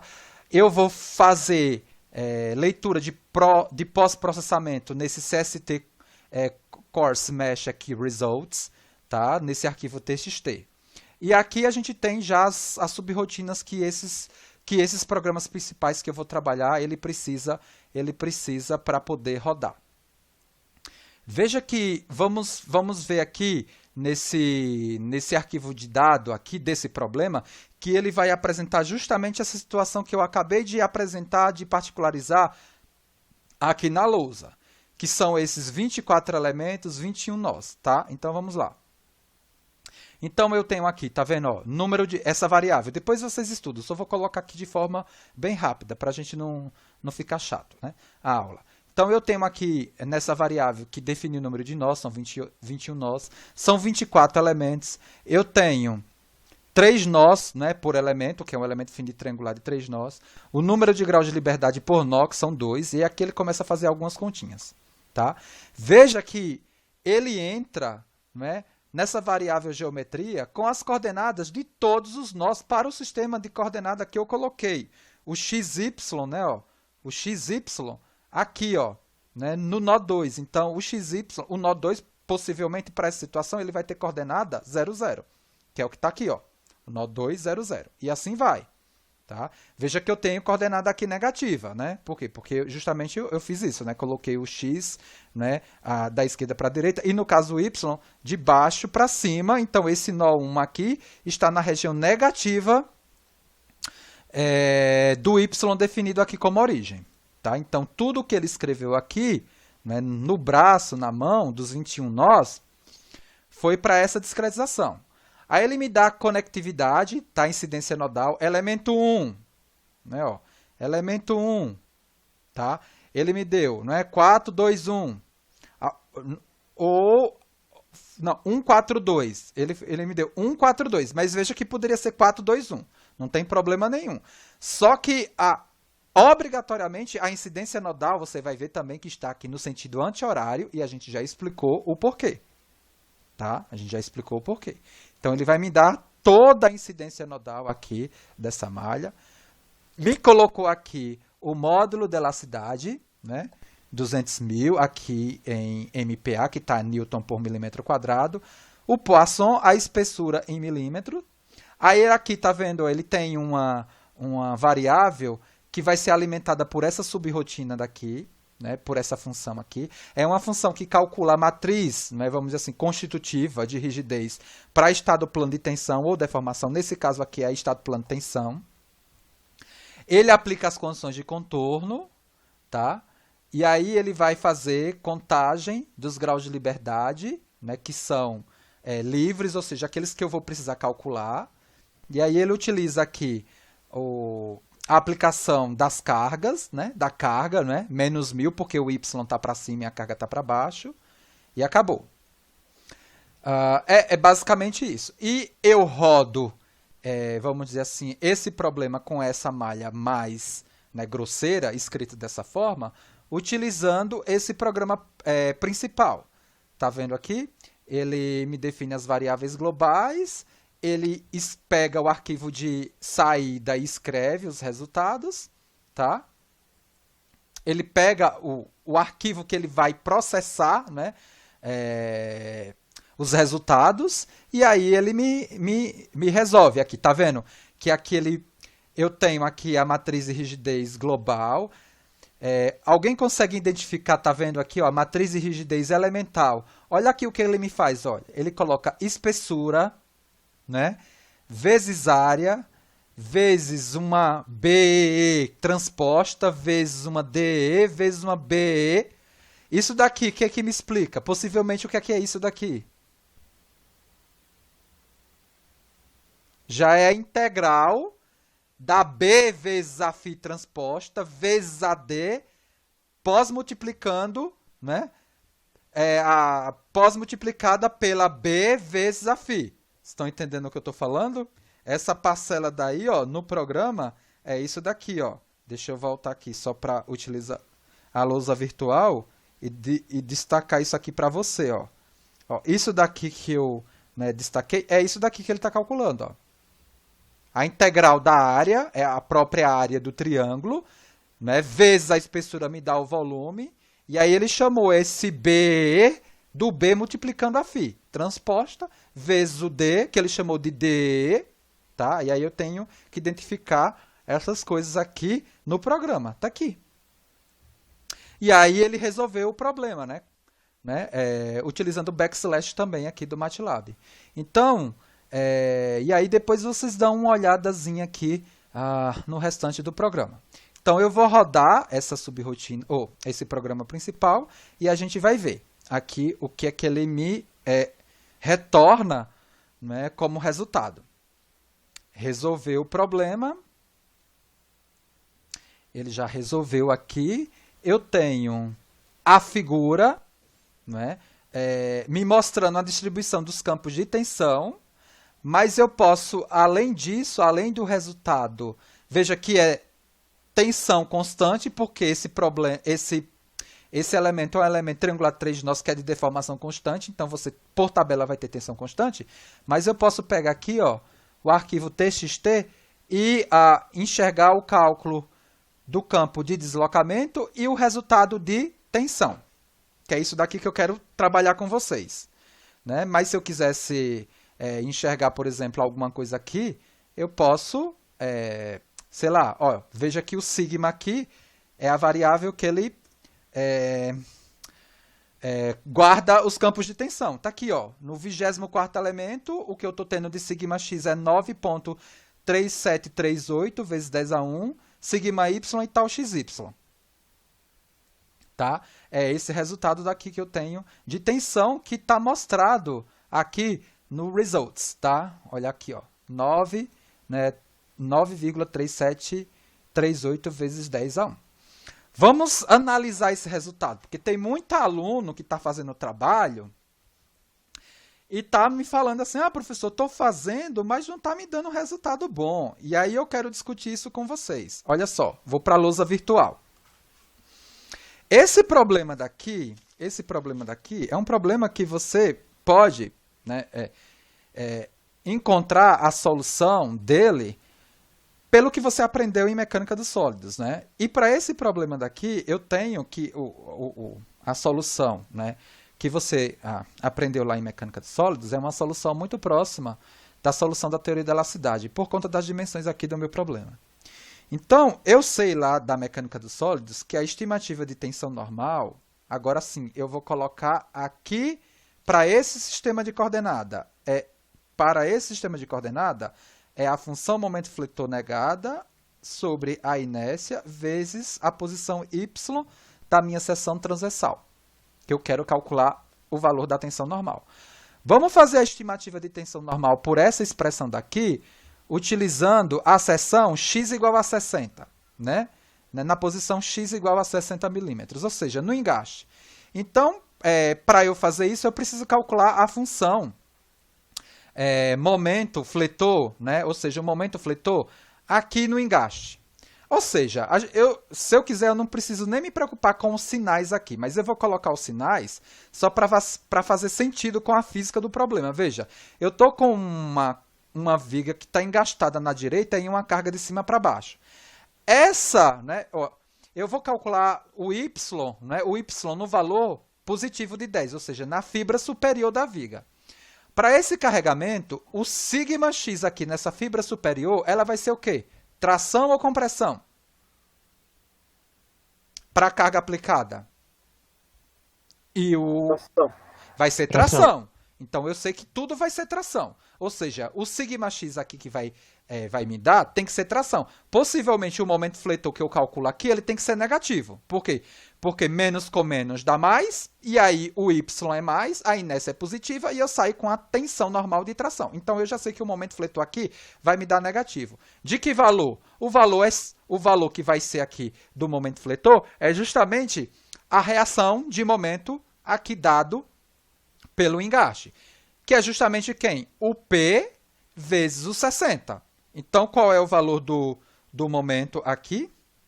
O momento fletor que eu vou obter, aqui o M, vou colocar, ele já é negativo, que eu sei que ele tem que ser negativo, vai ser menos o valor de 1000 vezes 60.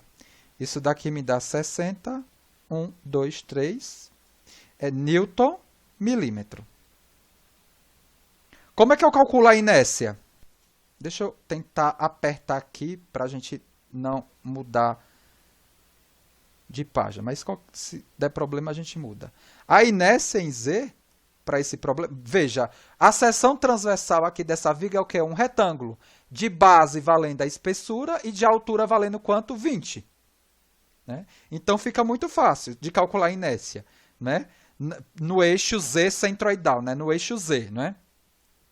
É base BH³ sobre 12. Então, eu tenho aqui o valor 5 vezes 20 ao cubo dividido por 12. Pronto.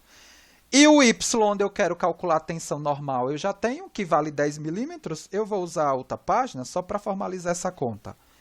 Então, o que eu quero aqui justamente calcular é esse σx, que vai valer quanto?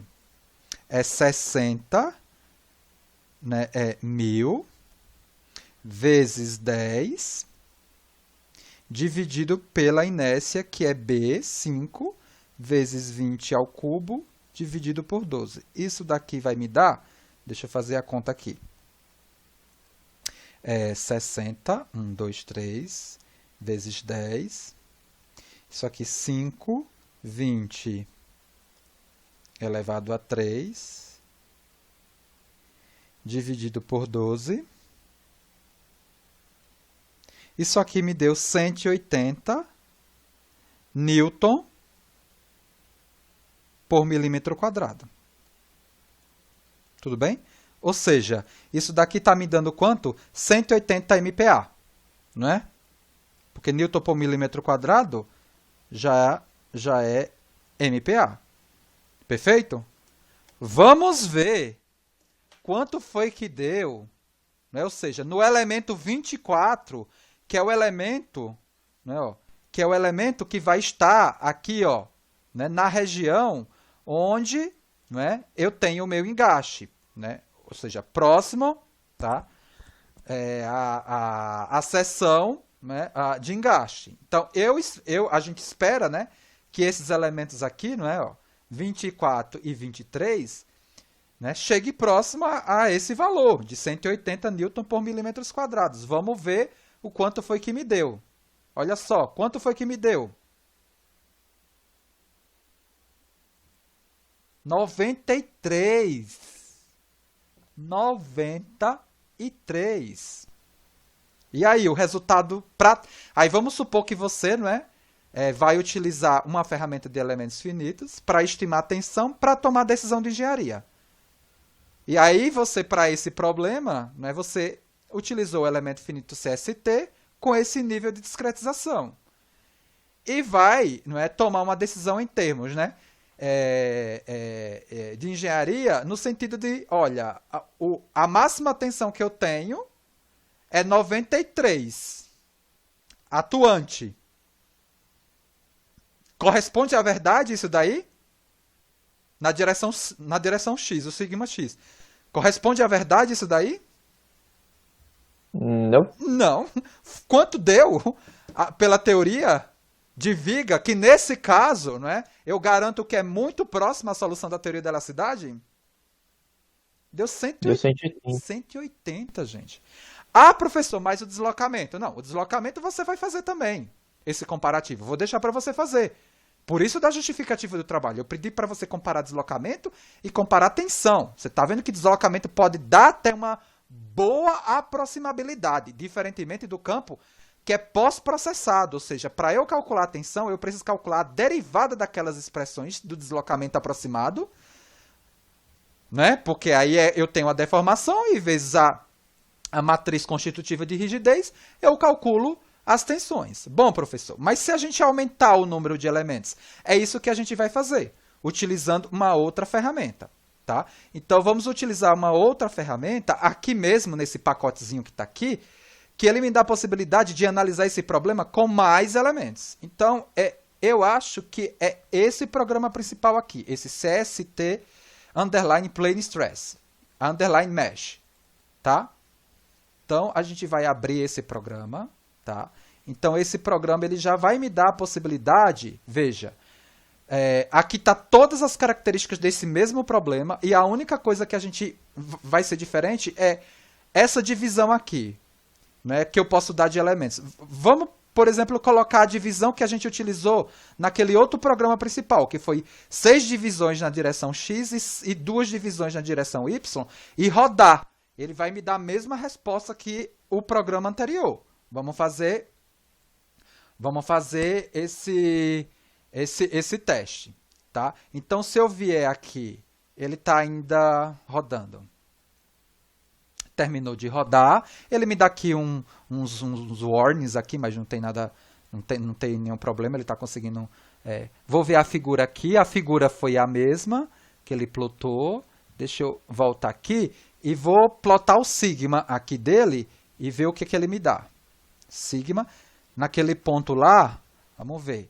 Ele me deu o valor, 93,7372, o mesmo, ok. Vamos fazer o seguinte, vamos dobrar aqui. Eu vou colocar aqui 12 e aqui eu vou colocar 4. Para ver o que acontece. Vou dar uma rodada aqui. Vai demorar um pouquinho mais.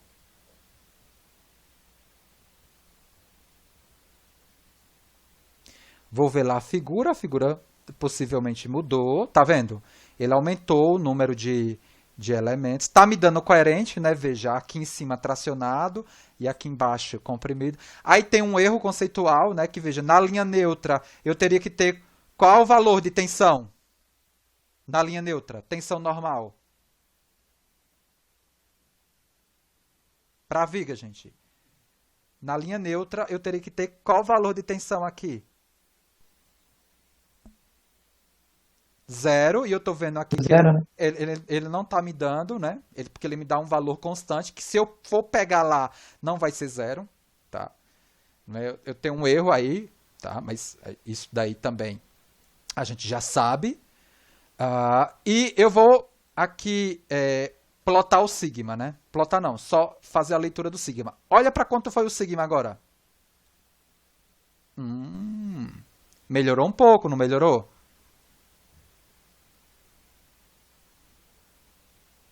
Perfeito? Saiu de 93 e foi para 150, mais próximo de 180. Que é o valor da referência teórica, né, da teoria de Wigner-Flexão. Perfeito, gente? E aí vocês podem brincar. Eu não vou rodar aqui com malha maior, porque vai demorar demais. Eu já fiz o teste aqui, aí já era. Tipo, vou ter que bloquear, e depois vocês brincam aí. Como último tópico desse laboratório, eu quero agora mostrar para você um outro programa principal, que ele justamente vai mostrar a questão do elemento finito isoparamétrico, que esse aqui é LST, não é o CST, é o linear, né? É o que vai me dar deformação linear, não deformação constante.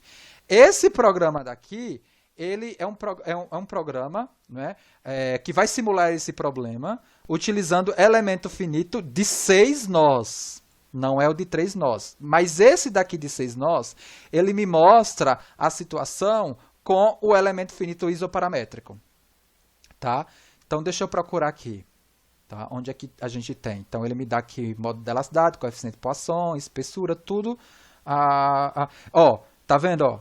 Ele vai utilizar aqui, ó, 3 pontos de Gauss para processar, tá? As integrais para caracterizar K e F, 3 pontos de Gauss, não, desculpa, 3 pontos de Hammer. Já eu vou mostrar aqui a subrotina onde ele define esses pontos de Hammer.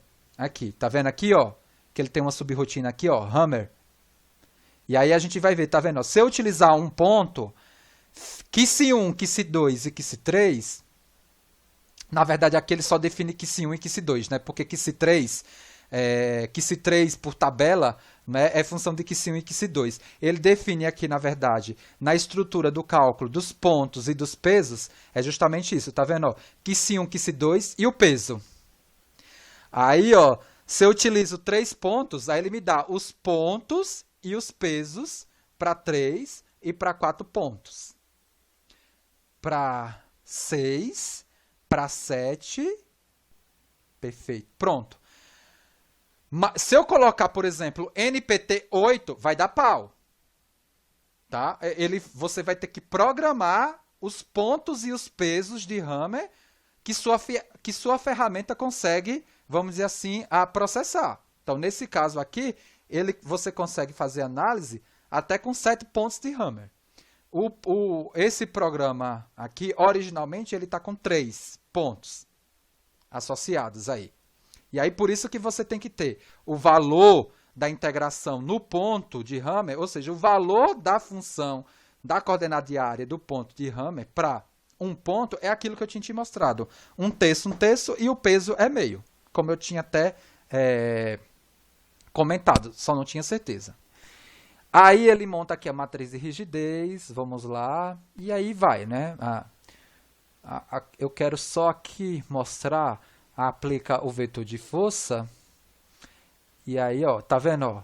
Hammer, ele chama, então aqui ele vai definir os pontos de integração, né, os pontos de Hammer e os pesos, e ele precisa disso para justamente determinar matriz de rigidez elemental e vetor de força elemental. Olha só, quando ele entra nesse loop aqui, tá vendo? Ó? Ele vai pegar o peso, tá vendo? Ele vai definir as derivadas, tá vendo? Que ele tem uma subrotina aqui, FMT6. FMT6, deixa eu ver, eu acho que essa T6 mesh aqui, T6 é onde a gente tem a condição, deixa eu dar uma olhada aqui, deixa eu voltar lá, T6 quadra, que é essa FMT6 quadra. Nessa FMT6 quadra aqui, ela vai me processar já as derivadas já no viés do domínio parametrizado. Olha só. Ele calcula o determinante da matriz jacobiana. Ele calcula a inversa da matriz jacobiana. Tá vendo? as derivadas, como ele processa daqui, e finalmente aquilo que a gente sempre enxerga nesses programas. Está vendo aqui, ó? Espessura, né? Aqui nesse caso, né? Espessura, e não tem área, né? Porque agora é a integração numérica. Aí eu vou ter o quê? O jacobiano, né? Que vai ser lá aquele escalar que vai processar, né, o que eu levo de área do elemento, né, dx, dy, no caso, para o dx1, dx2, né, que é o D aqui, que é o determinante da matriz jacobiana, a espessura, o peso, né, vamos dizer assim, o peso que eu tenho da integração numérica e os valores da matriz BV operando na φ, né, que é que guarda as aproximações transposta, vezes a matriz constitutiva e ainda aqui pós-processada pela matriz B vezes as aproximações, isso daqui integradas nos pontos de Gauss. Nos pontos de Gauss não, desculpa, nos pontos de Hammer. Perfeito, tá? É isso daqui, né?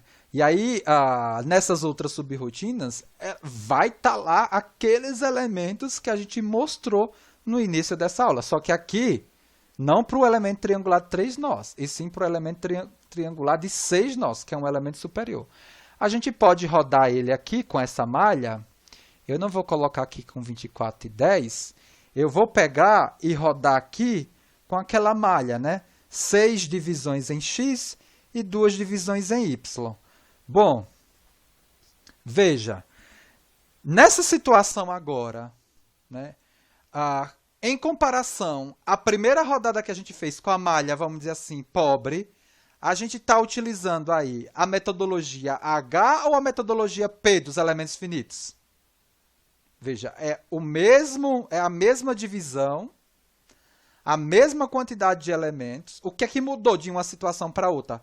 É o grau da aproximação. Ou seja, é o mesmo número de elementos mais nós. É a versão H ou a versão P do método dos elementos finitos que a gente está fazendo aqui? Nessa situação. Versão P. Versão P, perfeito. Né? O que a gente tinha feito anteriormente era a versão H. Saímos de uma divisão 2 por 6, depois fomos para uma divisão, por exemplo, 12 por 4, utilizando o mesmo elemento finito de 3 nós. Aqui não, a gente está utilizando um outro elemento de ordem superior, de 6 nós. Vamos rodar e ver o que é que a gente obtém. Possivelmente, a gente não vai obter 90 e poucos, né? 90 e poucos no valor do sigma x. Vamos ver quanto é que a gente vai obter. Aqui eu acho que ele utiliza também o sigma. Ele demora um pouquinho mais, porque é um elemento de ordem superior. Vamos aqui colocar sigma. Ó, 111. Né? Melhorou um pouquinho. Né? Legal? Deu para, vamos dizer assim, agora eu vou parar o compartilhamento, tá? Deu para, vamos dizer assim, enxergar um pouco mais do trabalho? Né? O que vocês têm que fazer? Sim. Né? Ó, utilizando... Deu para dar uma luz legal, professor. É isso daí. Entendeu? O que eu queria, mais ou menos? Que vocês fizessem o teórico lá de mecânica dos sólidos, utilizassem essas ferramentas, né, com elemento triangular de 3 nós e quadrilateral de 4 nós, para simular esse exemplo de viga que eu dei para vocês. E aí vocês, para essa discretização, vocês fazerem esse tipo de análise, para tentar enxergar que nem tudo são flores. Tem que tomar cuidado, né? A gente tem que tomar cuidado. Por isso que o tópico que eu preciso discutir com vocês, que eu acho que não dá tempo hoje, para não cansar vocês, que é o tópico de erro, é muito importante para a gente, por exemplo, numa situação dessa, enxergar se uma dada topologia de discretização ou se um nível de discretização ele é interessante ou não, né, para uma dada tomada de decisão. A gente tem que ter alguma métrica de erro que nos oriente nesse sentido. Não é só, vamos dizer assim, nessa perspectiva local, né, como a gente fez, né? utilizar uma referência de tensão, vamos dizer assim, pontual, ou um deslocamento de um dado nó, né? Não pode ser isso. A gente tem que enxergar de uma forma mais completa uma métrica global de erro que nos auxilie nesse processo de dizer assim, olha, essa discretização aqui, para a minha tomada de decisão de engenharia, ela é suficiente.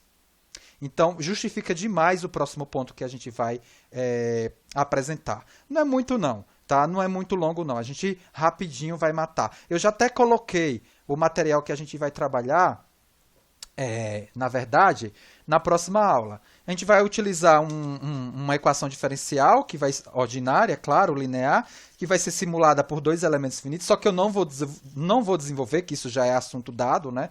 Eu só vou colocar o resultado aproximado, vou colocar o valor exato, né, dessa equação diferencial e vamos apresentar aí as definições de erro e a definição de medida global que eu quero apresentar para vocês, importante para, vamos dizer assim, nortear esse processo aí de tomar decisão, utilização de uma ferramenta de elementos finitos para fundamentar, vamos dizer assim, uma tomada de decisão, tá? E aí eu acho que vocês agora têm bastante ferramenta para trabalhar, para resolver aí o trabalho final. Eu acho que agora vocês conseguem trabalhar bonitinho, né? Até a próxima sexta-feira, não, que a próxima sexta-feira é amanhã, até o dia 29. Tudo bem? Eu vi que vocês responderam bonitinho aqui, né? Algumas coisas pelo chat, mas eu não conseguia ver, gente, porque eu estava lá com a projeção. Mas legal que vocês estão, né, enxergando aí os porquês. Porquê da gente ter a leitura, a incidência nodal no sentido anti-horário. Porque muitas vezes o aluno sai do curso e aí o professor, por um motivo ou outro, não comenta isso e alguém pergunta para ele e ele não sabe. Não. Porque é assim, eu vi no livro que é assim, pronto. Não, tem um fundamento, né? A gente está vendo aí que eu vou ter um problema no sinal de jacobiano, que está associado aí com a questão da definição de área, quando a gente não utiliza elemento finito isoparamétrico. Então a gente já sabe responder essas coisas. Perfeito? Tudo bem? Então a gente tem 15 minutinhos aí, que a gente pode explorar ainda para tirar dúvidas sobre o projeto, ou também sobre, vamos dizer assim, os tópicos que a gente vai cobrar na prova do dia 27 e 28. Vocês viram que a universidade soltou aí uma possibilidade dos professores que originalmente colocaram, né, que queriam fazer prova no presencial, dando a possibilidade deles mudarem? O que é que vocês acharam? Eu acho que agora a universidade e os professores estão enxergando que não vai ter tão cedo um momento presencial, né? Vai dar um quebra-pau danado, professor. Eu acho que sim, mas assim, na minha cabeça eu já sabia, eu tenho que começar e terminar, né? E aí teve muito professor que ficou com essa, mas eu vou dar prova, eles vão colar. Gente, são adultos. Quem tem que enxergar a questão da aprendizagem são eles. Se colaram, vão pagar um preço lá na frente, né? Essa conta vai chegar. A gente tem que trabalhar, né, na perspectiva da confiança. É isso que eu tive com vocês. E o resultado que eu tive não foi diferente de um resultado de prova presencial. Não foi todo mundo A, né? E pela leitura das provas, eu não vi provas iguais plenamente, eu não vi ferramentas completamente iguais. Não é isso, né? Não é nessa perspectiva. Então teve professor que ficou muito amarrado a essa questão. Eles vão colar. Não faz uma prova objetiva, né? Se você fizer uma prova objetiva, vai ter cola, né? Alguns vão colar, mas paciência. Então não faz uma prova mais contextualizada. Já teve algum professor que mudou? Eu só vou parar a gravação aqui, então vou me despedir aqui só no vídeo, né? Que eu não venho fazendo, né, isso daqui nos vídeos e de repente o vídeo para, né? Mas como esses vídeos, eles, vamos dizer assim, eles não são feitos para um público externo, eles são feitos para o público, né? O meu público, que são vocês, então acabo entendendo, né? É que tipo, fica chato, né? Não tem nenhuma despedida no vídeo, né? De repente ele para do nada, tá? Então vou parar a gravação e vou me despedir oficialmente, né? Até a próxima webconferência, a nossa última webconferência desse SE, que vai ser a 15ª. Olha só